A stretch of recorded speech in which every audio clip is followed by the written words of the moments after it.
Electricity and it rain. It just seemed like the heavens opened up and cried with the people. It was a gruesome night for a lot of parents. As bodies were pulled from the wreckage, those not immediately identified were sent to makeshift morgues all over East Texas.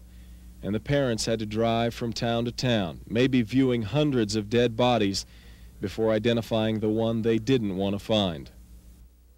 Gosh, to go down those rows of bodies of teenage children, kids, and some of them handsome, some very pretty girls, many of whom showed no marks on them.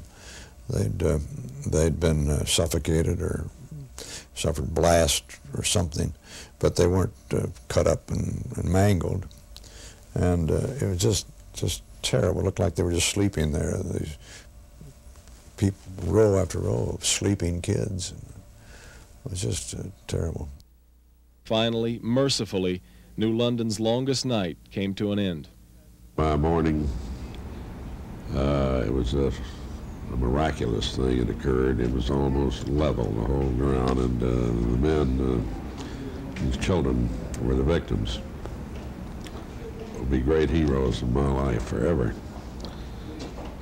They worked so diligently, so hard. You've got a job to do, so you've got to keep thinking about that rather than thinking about the horror. The horror comes later. Driving back to Dallas, I was overcome to the degree I had to drive off the road for a minute. Just suddenly kind of hit me. The arrival of morning also gave the rest of the world their first look at the disaster. The front page all over the country belonged to New London. No longer did she have to cry alone. Milestone of the century.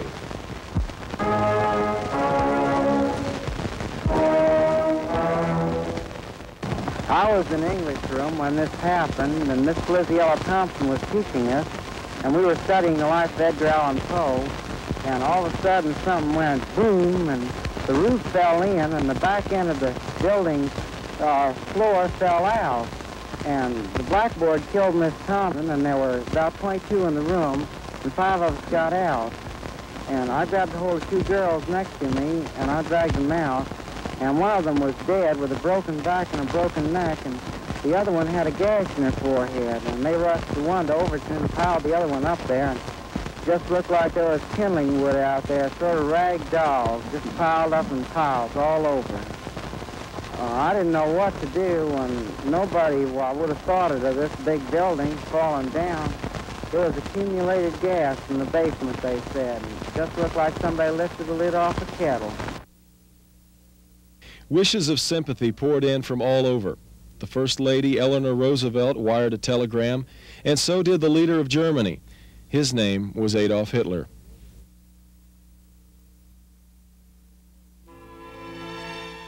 For days, New London buried her dead. More than 100 of the victims are buried here at Pleasant Hill in New London.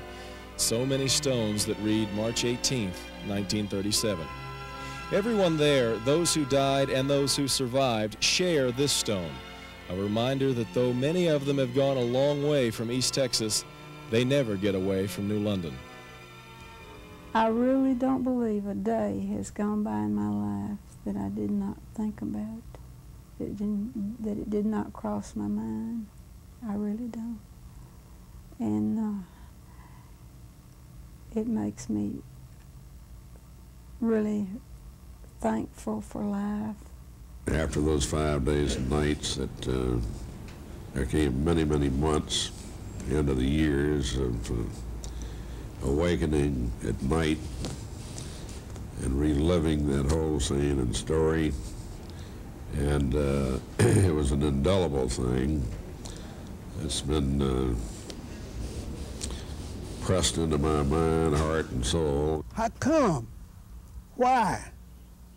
Well, you'd have to blow up a school with plenty of money and kill those people. And you think about that a lot. The families and friends of the victims have been thinking about that a lot. The emotional scars are cut as deep as the explosion itself. For 40 years, no one talked about the disaster. All was quiet. But now, 50 years later, the hearts are starting to open, perhaps too full to carry any more. Anytime anybody asks me if I were at the New London School, would you tell me about it? I broke into tears. It was just too much to think about, to recall. So many of the images remain fresh, so much detail. The cloud of dust, the sirens, the caskets. 50 years later, the images are still there, but ever so slowly, the sting softens.